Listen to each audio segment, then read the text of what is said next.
meeting the guys and getting ready for a game? Yeah, it was great. Obviously, very good team and a lot of Finns in the team. So a lot of friends from before already, which makes the transition always a little bit easier when you know some guys. But obviously played against them a lot, and so they're familiar faces. What are the things you go through when it's a game day on your first day? So I imagine it's like power play stuff. What are the details you got to get sorted out before you can go play?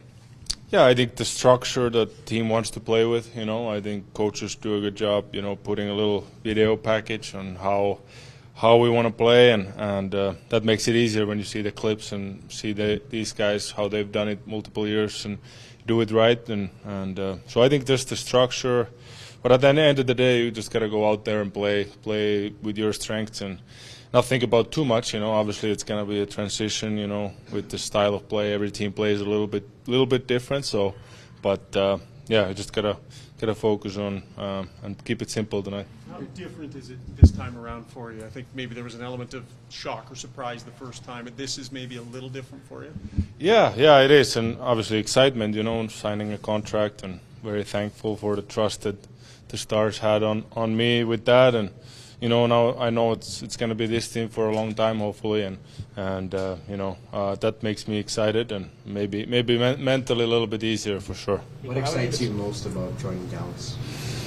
Well, I think just the team. They beat us last year with the Avs and dropped us in the second round, and just a good team overall. It's a lot of good players, deep team, and it's exciting. Because they've been very close last 2 years to get to the finals and they've been right there, so hopefully I can help them try to get to those games again, and just exciting to play in a good team.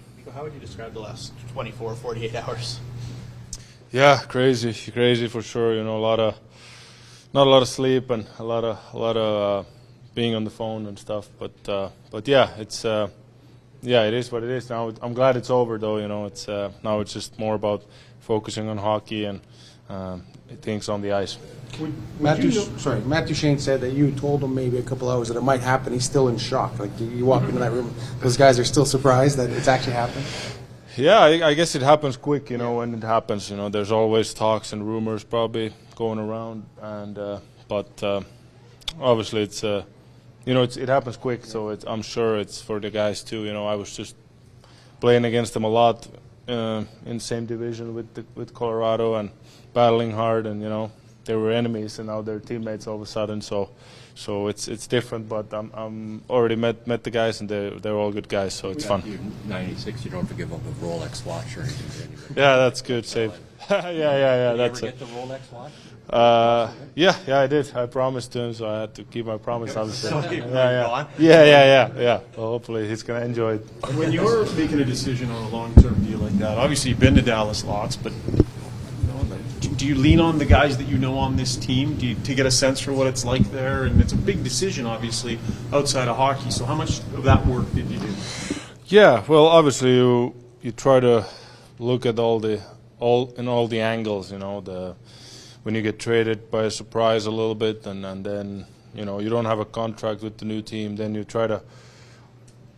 At that time, you have to look at in all the angles, not only what happens on the ice and all the stuff, because then you're basically UFA, and obviously, Carolina is a very good team, and I enjoyed my time there. I had a lot of friends I knew there from before, so it wasn't an easy decision, but I think, and obviously I've been talking to players around the league about other teams, and obviously it helps with a lot of Finns. Like I said, I knew them well, and they only had good things to say about here. And playing against this team a lot, I know they're a good team, so that made it easier decision. What was your line in the Four Nations to finish?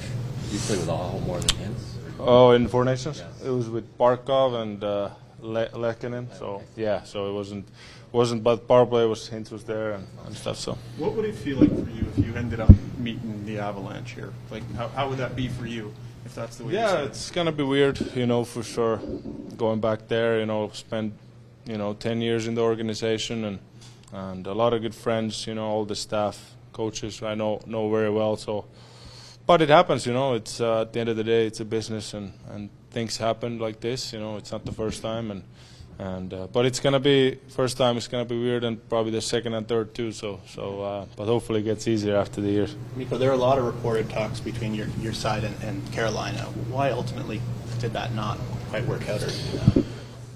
Well, yeah, I think like I said, the trade came as a surprise, and then like I said, you had to look at all the angles of like your life, on the ice and stuff like that. And like I said, Carolina, very very good team. Like they've had success last couple of years. I just looking at it, I think Dallas was maybe a little bit better fit for me, and I had to think about myself and my what fits for me, and that kind of why it led to Dallas.